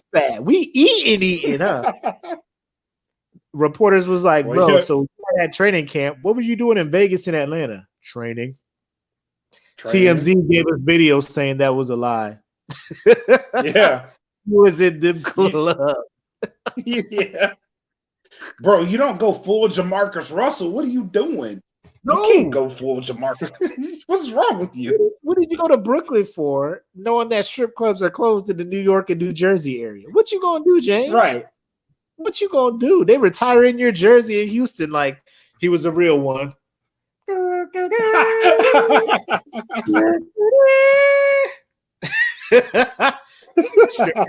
His jersey up there, like he always threw them. He wouldn't throw ones; he would throw them 20s in the air like they was ones, and we appreciate him for that. So let me but ask they you. Said he did that because he didn't want to play. He didn't want to play in Houston no more, so he just got. Let fat. me ask you that. That's a bad way to protest. Yeah, like do like Anthony Davis. Like, bro, y'all ain't doing nothing for me here. And it's not like they weren't trying to do shit. Like the last 2 years, they went and got people for him. Bro, you want to win now? Boom. Here's fucking Chris Paul. 3 years of that didn't work out. He was like, bro, Chris Paul is too loud in this locker room. People respect him more than me. Get him out of here. All right, Chris, you're out of here. Come over here, Russell. 1 year with Russell. He got to go. I don't like him. Yep. They trade Russell. Yep. Here's John Wall for you and Boogie Cousins. And we drafted this the center. What's his name? Woods. He's pretty good. Like I've been looking at him. He's pretty decent. Like he can grow into a good man. And he's like, nah, I gave everything to the city. They haven't done anything to help me out. I can't do anything else. Like if I was a Houston Rockets fan, I'd be like, get your bum ass the fuck up out of here. You know what I'm saying? Like you can't give up on the city like that. Like if you were like LeBron, where he really like when he first left Cleveland, like they weren't trying to help that dude at all. That is the only case I understand because LeBron's like, look, man, I'm carrying the shit out of this team. I can't do this shit no more. I can't. You see these people behind me and El Goskers. Do you see my starting lineup? Verjao. You got this little Delonte hollering at my mom. You got this dude named, what was his name? Fucking Booby Miles. Like that's not even his real name. Miles. Booby Miles. You got an Antoine Jameson trying to help me out. Carlos Boozer over here. I can't do nothing with this. Hey, what the fuck is y'all giving me, man? Yeah, I was like, what the fuck is y'all giving me? I've been here looking 7 at the years. cards like, I ain't got no goddamn face cards in here. Nowhere. All hearts. All hearts. You got all hearts. I can't even act like this shit is spade. Somebody looked at their hands like, God damn, I got all the spades. You sit there like, fuck. Yeah. The other team, like, I got 10 in a possible. You like, fuck. What you got over there? We can't even go kneel? Nothing? Nope. Yep. So I'm just like, I'm cool with it, man. Like, I think nowadays, if you're not on a team with at least one other superstar, like, Cats is gonna bounce, bro. Like, I feel bad for. But that's what I was saying at the beginning of the year. I was like, this league, the way it looked at the beginning of the year, it was wide open. Anybody could have did it. Yeah, Booby Miles. Yeah. At the beginning of the year, it was pretty much anybody because every team had at least two superstars on it. Yeah. Right? Yeah. Give or take a couple teams. Even Charlotte. Charlotte got LaMelo, and LaMelo's balling his ass off right now. Youngest player in history to hit a triple-double. Yeah. Yep, doing his thing. LeVar Ball is quiet. Oh yeah, that it is. Part. Yeah, that part. Because the way LaMelo is cutting up, I'm just like, boy, at any moment, boy, I'm surprised he's that quiet. He's about to go off. Come out to that Vince McMahon. Quiet as a motherfucker out here. Like Vince McMahon. Yeah, I told y'all. What I say? Mark my words. My son's gonna be in the NBA Finals this year. Watch. Never lost. The Bulls never lost. Yeah, I'm just.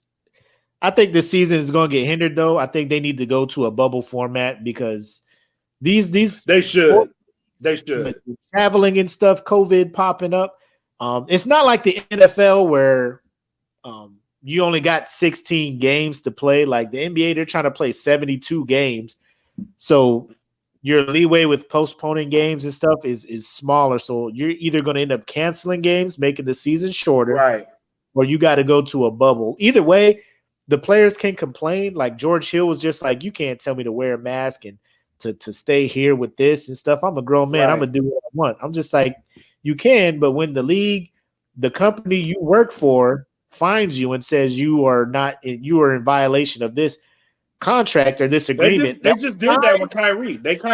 Kyrie had to forfeit like $1 million of his salary because he went to a family gathering. Yeah. And it's well within their right to do that. Yep. Yeah. Because they're paying you, they're trying to make it so you can play these full 72 games and get your full salary because you made half of your salary last year because only X amount of games were played. So they know people want their money. If you want your money, you got to play in the games. And to play in the games, you got to adhere to this policy that was agreed to by the NBA Players Association. So if you're mad, find a way to get on the Players Association so you can vote against shit like this. You know what I'm saying? Hell yeah. It's just one of those things, man. Speaking of sports, wild card weekend, your boys playing Tampa Bay. How you feeling? Listen, and I say this as a Saints fan from the heart. Anything can happen. But if Tom Brady and the Tampa Bay Buccaneers beat the Saints, I'm looking for another fucking team. I can't do this shit no more myself. As a Panthers fan who has watched struggle bus after struggle bus. Listen to me. Listen to me. I'd rather struggle. I'd rather fucking struggle. Here's why. The past 4 seasons with the New Orleans Saints, some fuckery has always gone down in this round. The past 4 years, they had the pass interference that didn't get called. Fucking Stephon Diggs marches on in the end zone. I can't do this shit to myself. If y'all don't beat the shit out of the Tampa Bay Buccaneers after you done beat them twice in the regular season, I'm fucking done. I can't do it. I can't do it myself no more. My blood pressure is in the My blood pressure is in the pass interference shit. That was the pass interference shit. Oh. And then when y'all got to like the NFC Championship game, that's when the Rams dude blew fucking my man, like the ball ain't even get there yet. My man just tackled him. He's like, oh well, fuck it. Bow. Yeah. The ref was just like, we'll let it ride. That's why this year, like if you notice this year, the rule was put in place because of what happened last year. The rule was put in place like they review pass interference calls now. That's why the Saints are why they don't do it anymore. They did it last year, but they got rid of it this previous year or the current year because too many people were trying to challenge it. They're like, it's making the game too long. But let me just say this. Right. Let me just ask you this one question, and then we'll start to wrap this up. As a Saints fan, with the team you got assembled, you literally know you guys are winning at least 10, at the minimum, 10 games and getting into the playoffs, either winning the division or as a wild card. Fact. What does it feel like to have that confidence? Like the regular season, you're just watching it like, yeah, let's just get to the playoffs. Because as a Panthers fan, I am watching the regular season like, can we just get like 7 fucking wins, dude? Yeah. Can we just get out of damn, like we can't draft right. We don't fucking, I don't know. Like, why did we give I'll give you this money? Like, why did we give Teddy Bridgewater this money? Just because he played 5 nice games with the Saints. We're like, 3 years, $70 million. Like, whoa, he's a backup. What is happening? What is it? And then he started playing like one, and we was just like, oh, that's why. That's why nobody offered him this much money except us. Yeah. Teddy was just like, what? $7 million? Panthers. Yeah, got him. Got him. Keep pounding. Like, you can follow Teddy Bridgewater. He's your quarterback. What you talking about, Instagram? Holding the phone up like Trump and shit. Yeah.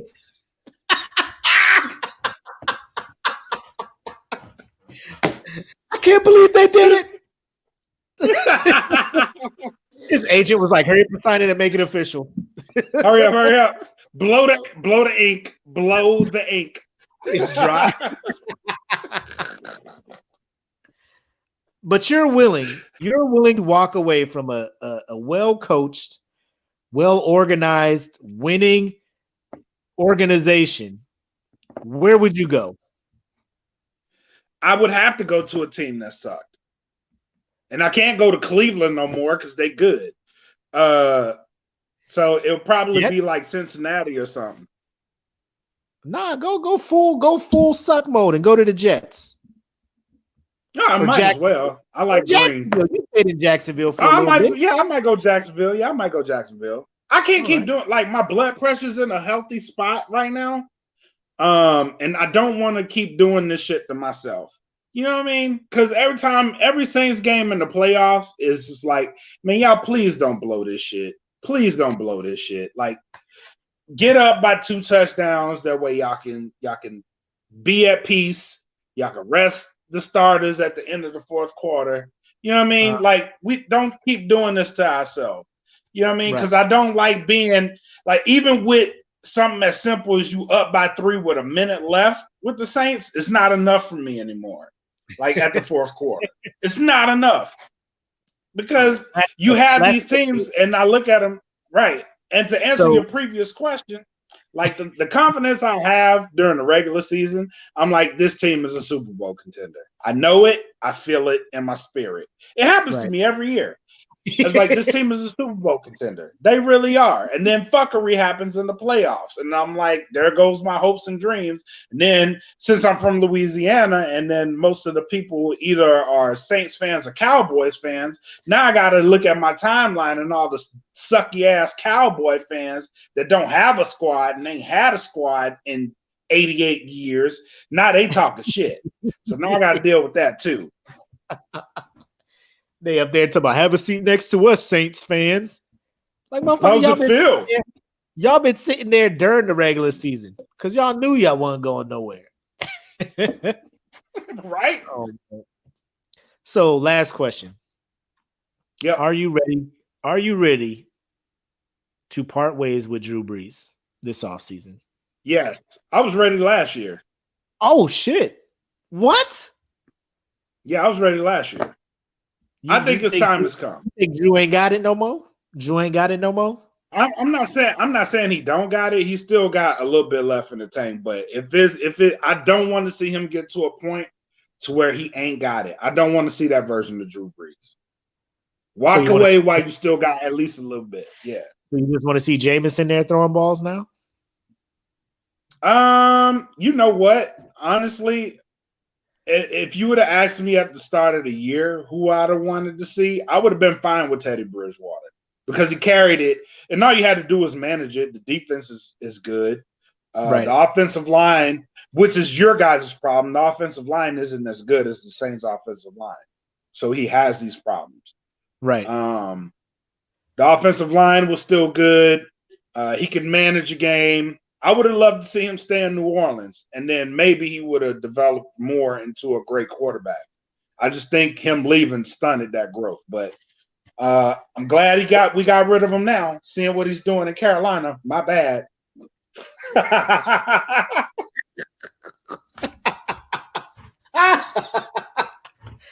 was petty as shit, man. I don't appreciate that. That was super petty of you.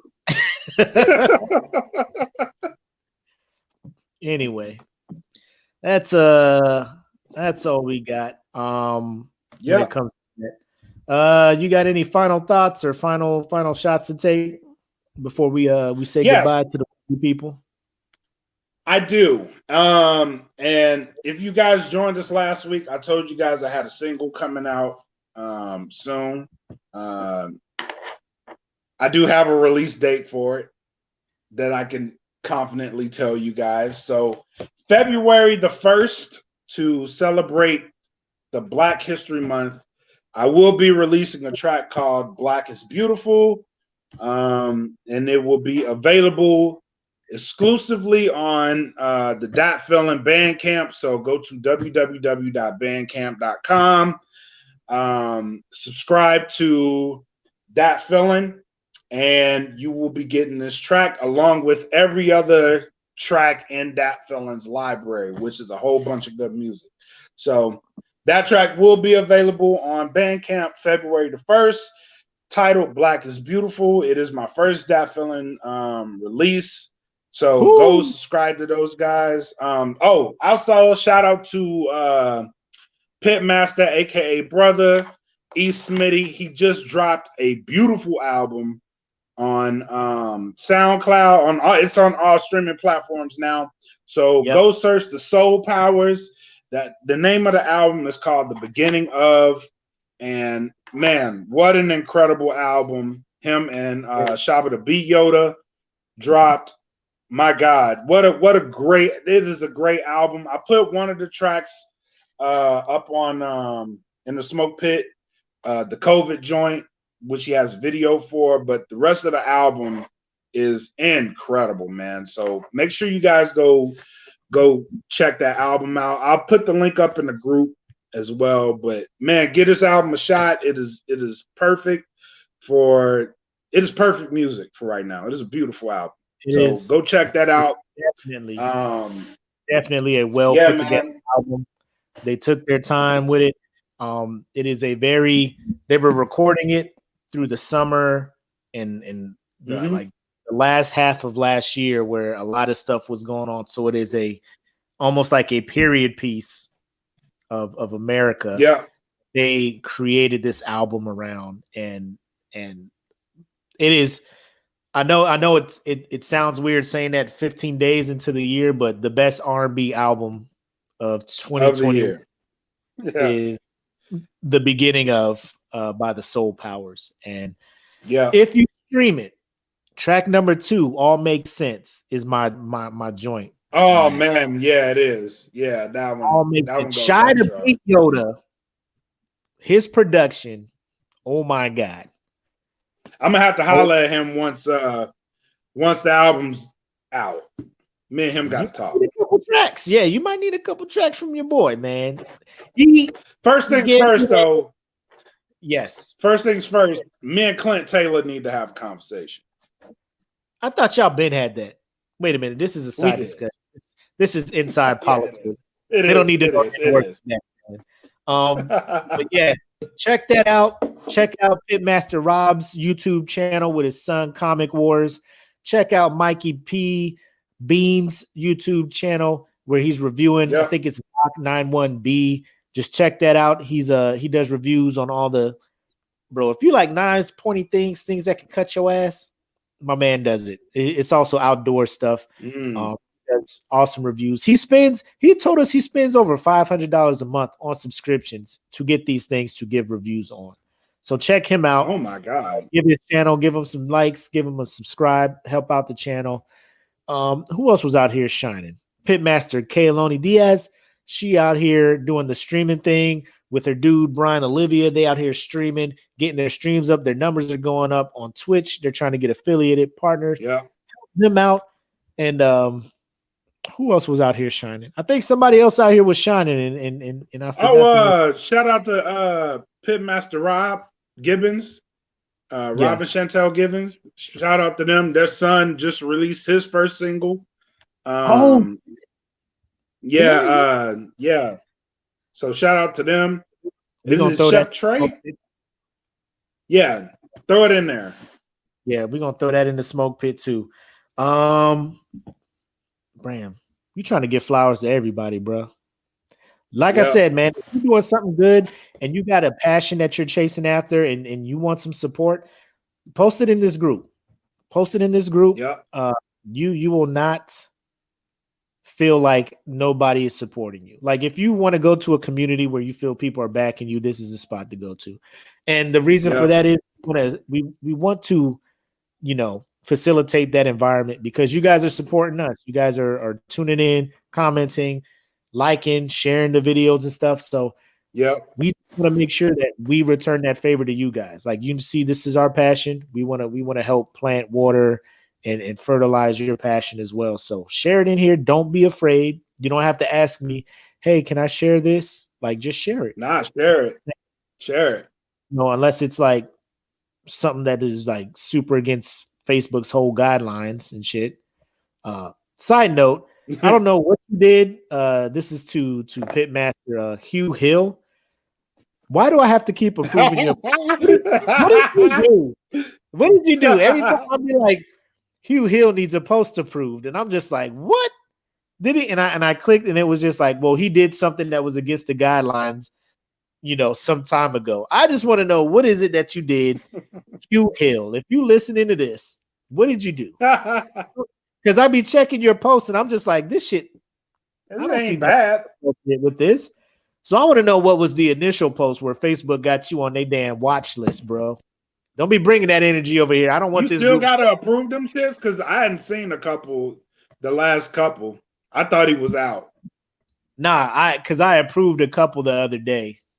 So, and then there'll be some times where I know you had to approve them. I'm just like, what is? Yeah. I wanted to be like, yo, what is? This Hugh Hill do? Why are you here wilding? What did he post? What did I miss? Anyway, that's all I got. I have been your homie Makk, aka your boy. And this is Bread Like a King, made us Kelvin Kaylee. Thank you guys so much for coming to the Smoke Pit, embracing debate, having a good discussion tonight. You guys are incredible. Thank you. I agree 100%. So until next Friday, you guys keep it popping in the group. Keep those comments coming. Keep those posts coming. Keep those debates going. And y'all take care. Be nice to one another, man. Peace. Welcome to the Smoke Pit. It's Friday night. Come and take a load off. Come sit in the Smoke Pit. It's time for us to show off. It's been a long week. Come relaxing, get some laughs in, and let's talk about these brackets. And while we at it, tell me whose man's is this? Cause I got questions. I'm hoping you can answer it. Get ready, cause we gon' talk a lot of shit. It's Makk and Makk. Welcome to the Smoke Pit.